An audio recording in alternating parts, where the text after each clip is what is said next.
Perkenalkan, nama saya Livio Omalaya binti Oliveira, NIM 2309511139 dari kelas I. Di sini saya akan menjelaskan tugas akhir praktikum CBL tentang materi bakteriologi dan mikrobiologi veteriner, dan saya akan jelaskan praktikum dari pertama sampai terakhir. Nah, yang pertama adalah CBL 1 atau pengenalan alat lab dan membuat media dan isolasi. Alat dan bahan. Alat dan bahan yang digunakan dalam penelitian laboratorium adalah penunjang kebersihan. Penting untuk memahami fungsi dan pengoperasian alat dan bahan karena akan digunakan untuk memfasilitasi dan mempercepat proses magang. Teori pengantar alat dan bahan laboratorium bertujuan untuk praktisi pengetahuan fungsi dan pengoperasian alat dan bahan yang digunakan dalam praktek kerja. Media isolasi. Media isolasi bakteriologi dan mikrobiologi veteriner merupakan media yang digunakan untuk membiarkan dan membedakan mikroorganisme. Media isolasi ini adalah bagian dari proses isolasi mikroba yang merupakan proses pengambilan mikroba dari medium atau dari lingkungan tempat asalnya lalu menumbuhkannya pada medium buatan yang sesuai dengan kebutuhan nutrisi dan lingkungan yang diperlukan mikroba tersebut. Metode kerja atau alat yang digunakan di laboratorium bakteriologi dan mikrobiologi veteriner yaitu Champetri untuk mengambilkan sel atau mikroorganisme, yang autoclave menggunakan untuk mengesterilisasi suatu benda menggunakan uap bersuhu dan bertekanan tinggi. Inkubator, alat yang digunakan untuk menginkubasi atau mengerami suatu biakan. Nah, selanjutnya api Bunsen yaitu untuk mengabaikan sel atau mikroorganisme, dan jarum Ose digunakan untuk menginkubasi bakteri pada media.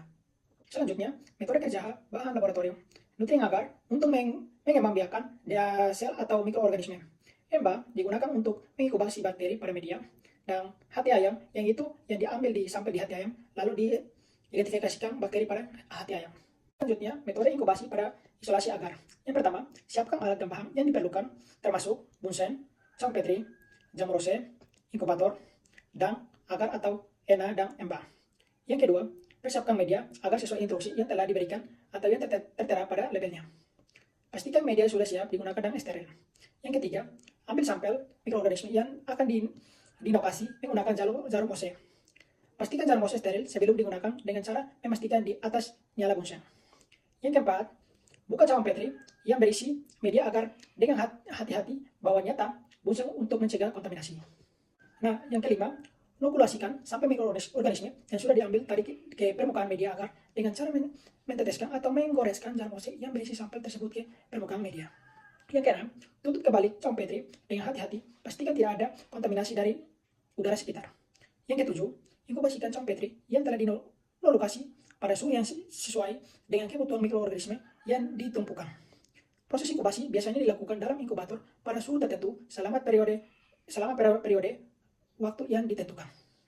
Yang ke-8, setelah periode inkubasi selesai, perhatikan hasilnya, amati apakah terhadap pertumbuhan mikroorganisme pada media agar dan catat hasil pengamatan tersebut. Dan yang terakhir, lakukan analisasi lebih lanjut jika diperlukan, seperti penghemat morfologi atau karakteristik dari mikroorganisme yang tumbuh. Nah, selanjutnya adalah hasil. Hasil yang pertama adalah koloni pada bakteri media atau ENA. Yang kedua, adanya koloni bakteri pada media EMBA. Baik, selanjutnya kita akan masuk ke CBL kedua atau praktikum kedua, yaitu pewarnaan gram dan uji katalase. Latar belakang, bakteri memiliki banyak macam, basil atau tongkat, kokus dan spirillum. Bakteri yang terbentuk tongkat maupun kokus dibagi menjadi beberapa macam. Pada bentuk basil, pembagian yaitu basil tunggal, diplobasil, dan tripobasil.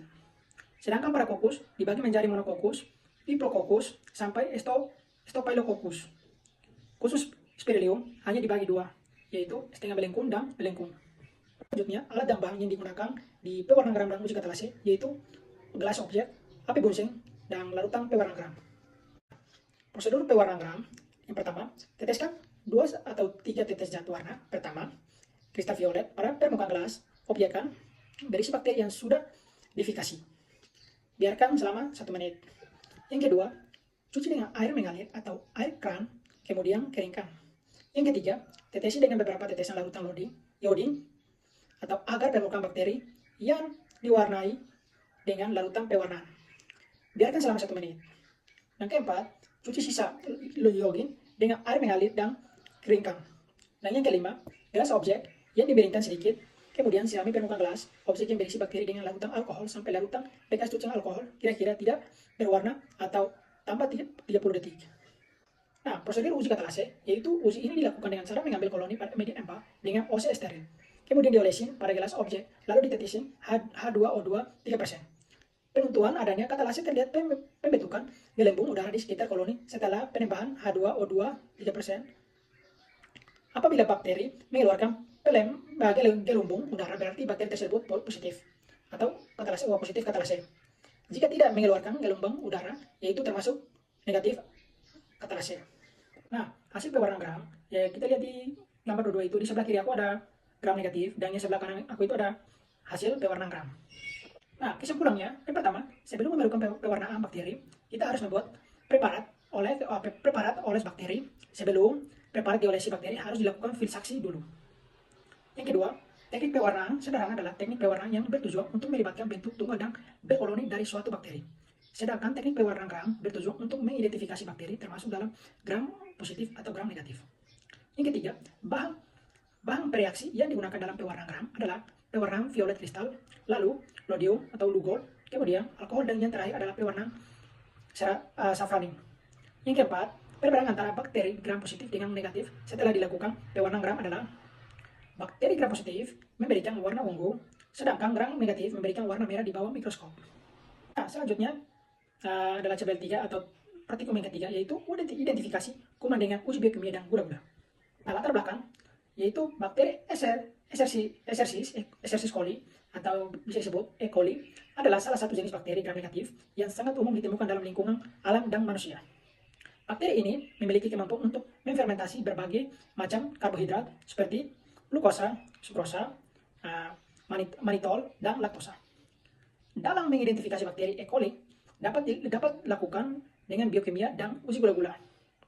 Selesai pendapat Hidayat atau DKK 2016, uji gula-gula atau sukrosa, manitol, glukosa, dan laktosa bertujuan untuk melihat adanya kemampuan mikroorganisme dalam fermentasi gula-gula tersebut. Nah, uji biokimia melibatkan penggunaan berbagai jenis uji, seperti uji triple sugar atau iron agar atau TCA, ya sulfite idol modality atau SIM, dan multi-rate Voges dan multi-rate Voges dan Pro Square atau MRVP, Simon citrate agar atau SCA, dan uji gula-gula misalnya digunakan untuk mengetahui kemampuan bakteri E. coli dalam memfermentasi sukrosa, manitol, glukosa, dan laktosa. Hasil ini dapat berupa perubahan warna pada media, seperti perubahan warna menjadi kuning yang menandakan adanya fermentasi oleh bakteri E. coli. Nah, materi dan metode dan alat dan bahan yaitu medium TCA, medium SIM, medium MRVP, medium SCA, glukosa, laktosa, biarkan bakteri, tisu, alkohol 70%, api bunsen, OC dan Netley, dan yang terakhir inkubator. Materi dan metode dan cara kerja pada TCI, ya panaskan OC atau jarum Netley, tunggu sampai dingin, dan ambil biarkan bakteri dengan OC, tanam dengan tusukan pada bagian tegak medium, kemudian angkat OC lalu usapkan pada bagian miring medium. Nah, lalu inkubasikan pada suhu 37 derajat selama semalam. Dan amati dan catat hasil sesuai dengan tujuan pemupukan. Nah, selanjutnya cara kerja pada SCI yaitu panaskan OC dan tunggu sampai dingin. Nah, ambil biarkan bakteri lalu tanam dengan cara menggunakan OC mulai dari bagian miring pada pangkal dan darang medium, kemudian usapkan pada permukaan miring medium. Lalu inkubasikan pada suhu 37 derajat selama semalam. Lalu amati dan catat hasil sesuai dengan tujuan pemupukan. Selanjutnya cara kerja pada SIM yaitu panaskan OC, tunggu sampai dingin, lalu ambil biarkan ke bakteri lalu dengan tanamkan tusukan pada media SCIM atau SIM. Lalu inkubasikan pada suhu 37 derajat selama semalam. Lalu amati dan catat hasil tersebut dengan tujuan pemupukan. Untuk melihat ada tidaknya produksi indol, maka biarkan bakteri maka dietesi dengan reagen Ehrlich atau Kovacs. Selanjutnya cara kerja pada uji gula-gula, ya panaskan OC, tunggu sampai dingin, lalu biarkan bakteri lalu tanam dengan mencelupkan OC ke dalam medium glukosa dengan cara yang sama, tanam pada medium laktosa DHB. Lalu inkubasikan pada suhu 37 derajat selama semalam. Lalu amati dan catat hasil sesuai dengan tujuan pemupukan. Selanjutnya cara kerja pada MRVP yaitu panaskan OC, tunggu sampai dingin. Dan ambil biarkan bakteri lalu tanam dengan mencelupkan OC dalam medium. Lalu inkubasikan pada suhu 37 derajat selama semalam. Biarkan bakteri dapat dibagi menjadi tabung, tetesi dengan reagen, MR, dan tabung yang lain dengan VP. Lalu amati dan catat hasil tersebut sesuai dengan tujuan pemupukan. Nah, selanjutnya hasil pengamatan dan pembahasan TSIA, yaitu kuning terjadi perubahan warna merah menjadi kuning. Nah, pada media uji tesia menghasilkan perubahan warna dari warna merah menjadi warna kuning keseluruhan yang menandakan adanya fermentasi glukosa, laktosa, dan sukrosa. Sehingga pada uji tesia sampai dinyatakan positif terhadap bakteri E. coli dan hiding. Selanjutnya, SIM yaitu terdapat cincin merah dan menunjukkan bakteri dapat menghasilkan indol karena mampu mencerna H2S sehingga membentuk biproduk indol. Selanjutnya yaitu SCA, yaitu biru terjadi perubahan warna media dari hijau menjadi biru. Hasil positif ditunjukkan oleh perubahan media dari hijau menjadi biru. Artinya, bakteri mampu memanfaatkan sitrat sebagai sumber karbon dan energi. Sebaliknya, apa hasil negatif? Bakteri tidak mampu memanfaatkan sitrat sebagai sumber karbon dan energi.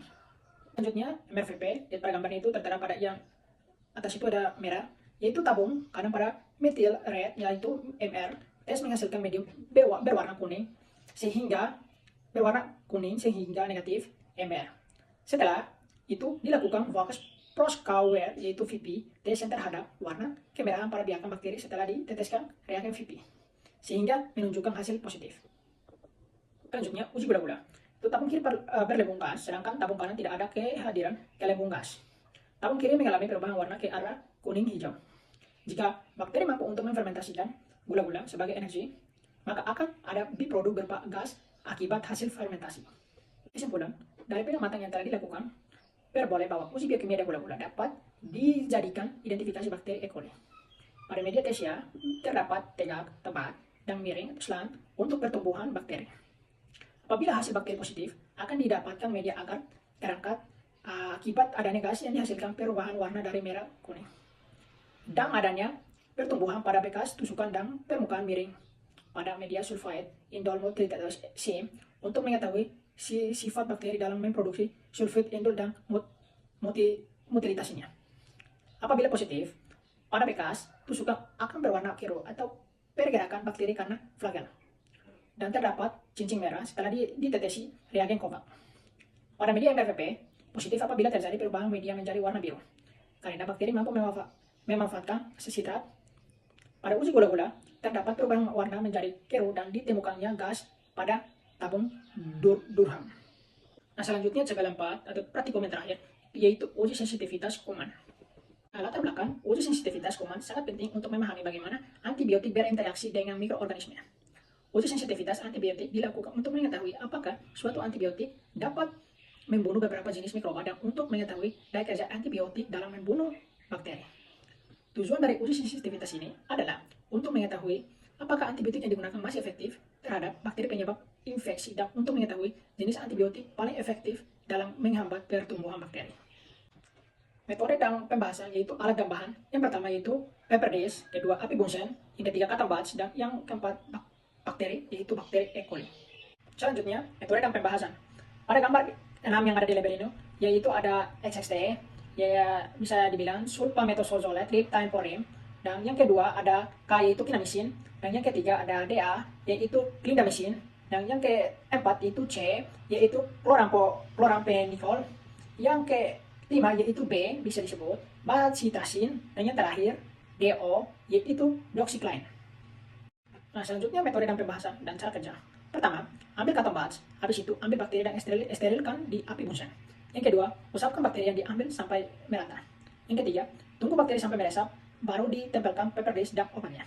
Dan yang keempat, Catambach yang tadi dioleskan harus dibakar supaya bakterinya nggak kemana-mana. Selanjutnya, metode dan pembahasan atau hasil. Jika kelihatan bersih, berarti obat itu bagus untuk membantu bakteri tersebut. Yang pertama, SXT, yaitu sulfametosazole trimethoprim, diameter 3 cm dengan 30 mm. Yang kedua, DA atau clindamycin, yaitu diameter 2 cm dengan 20 mm. Yang ketiga, K atau kanamycin, diameter 3 cm dengan 30 mm. Yang keempat, DO atau doxycycline, diameter 2,5 cm dengan 25 mm. Yang kelima, C atau chlorampenicol, diameter 2,5 cm dengan 25 mm. Yang keenam, yaitu B, bacitracin, diameter 2 cm dengan 20 mm. Kesimpulan, uji sensitivitas antibiotik terhadap bakteri sangat penting dalam menentukan efektivitas antibiotik dalam menghambat pertumbuhan bakteri.